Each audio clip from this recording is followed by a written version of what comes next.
Hello guys, welcome back to my vlog. And kung medyo maingay yung background ko, kasi nagpa-practice sila ng gitara. Hindi ko alam kung saan bar sila tutugtog, pero ayan nga, maingay.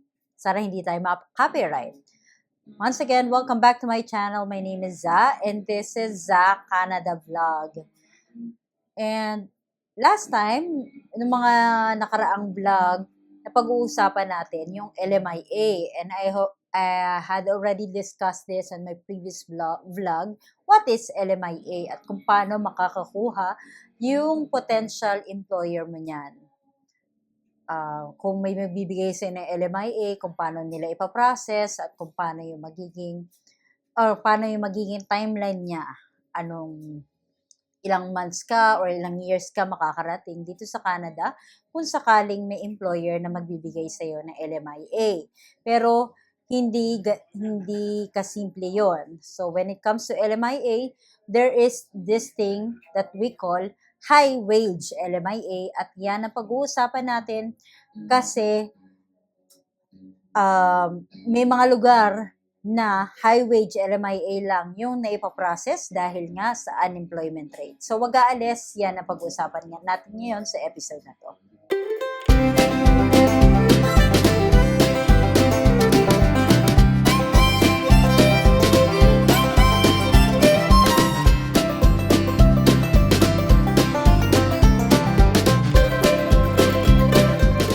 Okay, quick basic lang dito sa LMIA. Ano nga ba talaga ang LMIA? Sa mga hindi nakapanood ng previous vlog ko, yun yung more detailed pero simpleng explanation. Ano ba yung LMIA? But just to give you a background, LMIA is ginagamit ng mga employer dito sa Canada para makapag-hire sila ng temporary foreign worker kasi wala silang nakita na Canadian na fit dun sa job na hinahanap nila.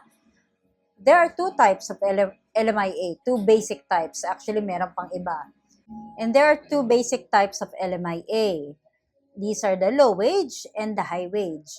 Yung low wage na to, ginagamit dun sa mga below the median wage. Ibig sabihin, halimbawa, ang median wage ng isang province is nasa $25. Anything below that is, yun yung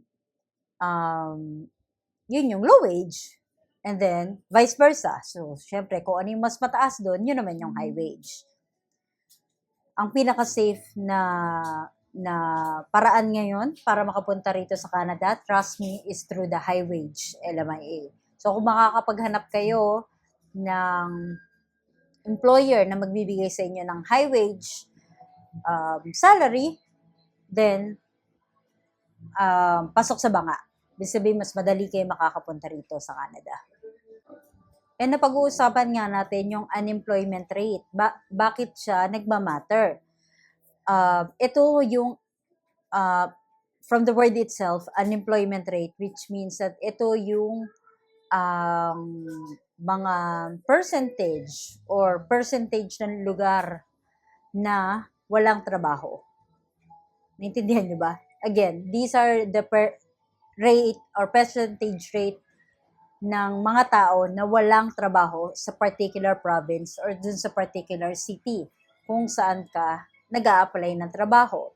So, kung mataas ang unemployment rate ng city na yon, kagaya dito sa Vancouver, malaki ang unemployment rate dito, ang ibinibigay lang is, or ang ipinaprocess lang ng gobyerno as of this moment is high wage LMIA.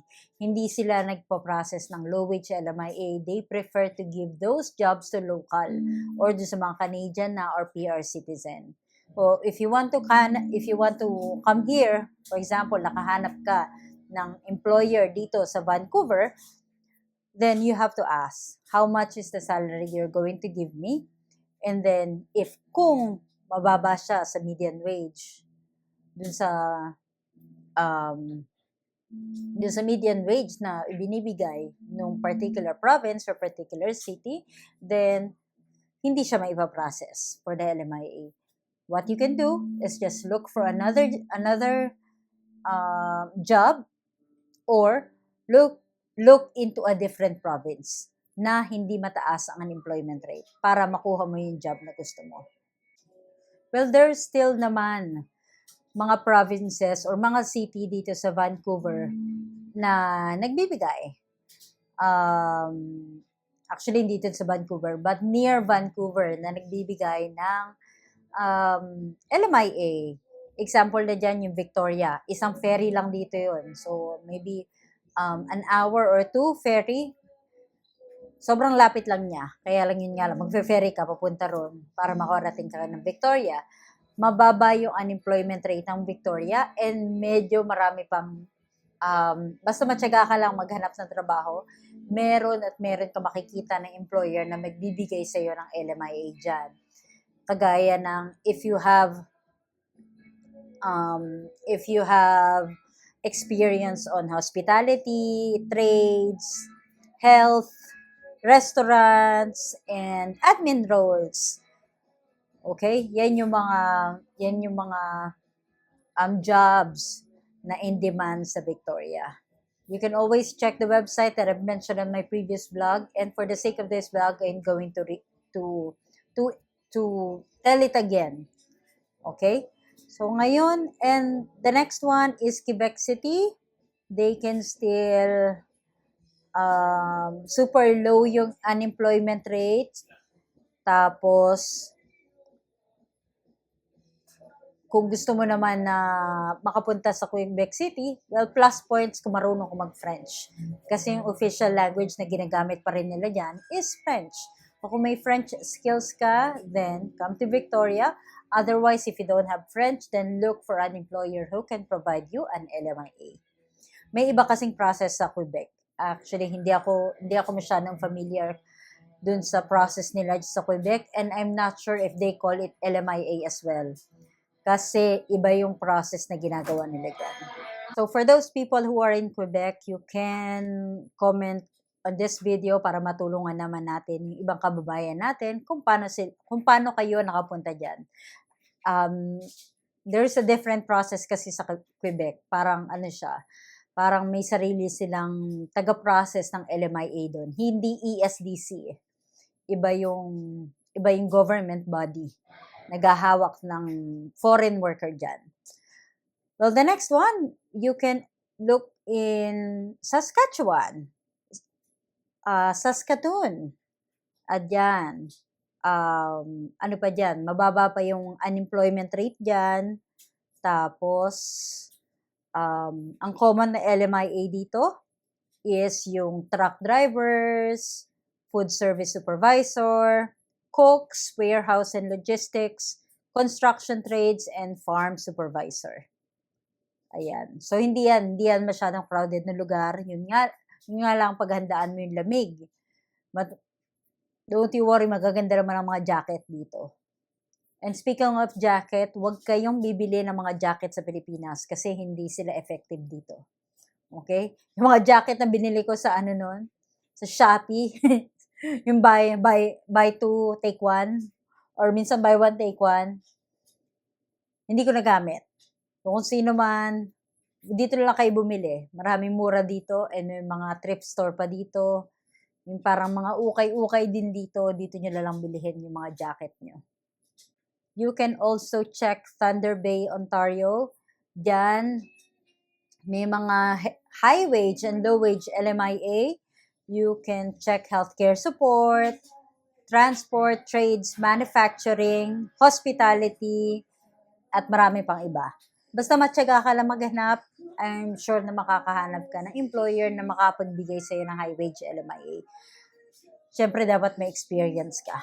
Okay? And may educational background ka doon sa mga ina-apply mong trabaho. So, dapat may work experience ka and at least may educational background ka doon sa ina-applyan mong trabaho dito sa Canada. Kasi kahit ma-approve yung employer mo, kasi sa employer pa lang yan, employer mismo ang i-check dyan sa pag-a-apply ng LMIA.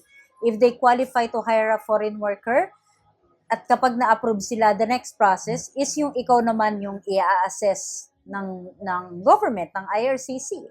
Ang gagawin nila is i-check nila kung qualified ka ba talaga dun sa job na ina-applyan mo. So, better apply to those company or to those jobs na meron ka experience or meron ka educational background. So, how to know if the job that you're offering is high wage or low wage? Sa job bank pa lang makikita nyo na. Sa job bank, if you're going to go to the legit website of Canada, isa dyan ang job bank. You can visit job bank at makikita nyo mismo yung wage na ino-offer ng employer. Then, make a Google search. Napakadali na mag-Google search. Or ChatGPT. Lahat naman na sa search na kay ChatGPT. What you can do is, what is the median wage for this province or for this city? Tapos, kapag mas mataas salary na ino-offer sa'yo, mas mataas dun sa median wage na salary ang ibibigay dun sa particular job na isa-search mo, then pasok siya sa high wage. And then, pag mababa naman, of course, low wage siya. You always have to check also the unemployment rate of the province. Kasi kahit naman hindi high wage yung ino-offer na job sa iyo, pero kung mababa naman ang unemployment rate ng province nyo or province na nakita mo sa job bank, then or sa Indeed or sa other legit Canada websites or websites where you can find jobs, then pwede pa rin ma-process ang LMIA. So, tiyagaan lang talaga. Hindi perpekto ang mundo. Hindi perpekto ang Canada. May mga nakakapasok pa rin na mga scam. May mga tao talaga na hindi honest. Manloloko. So, paano tayo hindi manloloko? So, paano natin hindi or madidetect ang mga manloloko? The first one is nobody can ask you to pay for an LMIA. Okay? Kapag sinabihan sa'yo na you can pay for this LMIA and then you can fly by next week or by next month, scam. The next one is no recruitment. Walang placement fee dito. Okay? Hindi yan kagaya ng na pagpupunta ka as a domestic helper sa Kuwait, sa Saudi Arabia at kung saan-saan pa na nangongolekta ng placement fee. Walang placement fee ang Canada. You always have to verify the business number. If legit yung business, I discussed this in my previous vlog as well, you always have to check the legitimacy of the LMIA number also, if in any case kung ready LMIA na yung company. Always check the wage. Too good to be true ba? Or malayo sa katotohanan? Or minsan napakababa masyado ang ino-offer sa'yo na hindi na siya pasok sa standards ng Canada or sa employment standards ng Canada. The processing fee. So same thing that about the placement fee, there is no such thing as processing fee. Okay? Always verify with IRCC. Always check kung may consultant naman sila. Always check the RCIC. Tama ba yun? No. I guess that's it. Yun, yung parang license number ng consultant na hinire ng employment or ng employer nyo. Always check their license and verify. Lahat naman na check na sa ChatGPT or sa Google. I'm not promoting ChatGPT or Google or YouTube. I'm promoting YouTube because I'm creating this in YouTube. But I'm not promoting any of these channels. There's tons of ways you can check if they're legit or not. So, magbasa. Well, I just want to say this. Kung OFW ka ngayon at pangarap mo na, matagal mo nang pangarap na mag-Canada, kagaya ko noon, choose the right place and choose the right city. Choose the right employer. that will actually grow or not drain you. Definitely, you won't be able to know the employer themselves kung mabait ba sila or hindi. But at least, practice due diligence. Sa una pa lang, i-practice nyo na agad-agad kung paano makakahanap ng right employer dito sa Canada. Kung sa una pa lang napansin nyo na niloloko na kayo, then out. Run. Okay? Then, move to the next one. Napakadami pa rin na employer na naghahanap ng temporary foreign worker dito. Again, naghigpit sila pero hindi imposible. And once again, working abroad is not easy. You always have to be mentally, physically ready, everything, emotionally ready. So kung sa tingin mo si Canada ang para sa'yo, then try your best. Try and try until you succeed. Okay? So lahat gagawin mo para makapag-Canada lang. Mag-ipon, magdasal, don't forget to pray. Okay? And manifest positive things. And darating rin sa iyo yan sa tamang panahon. Okay?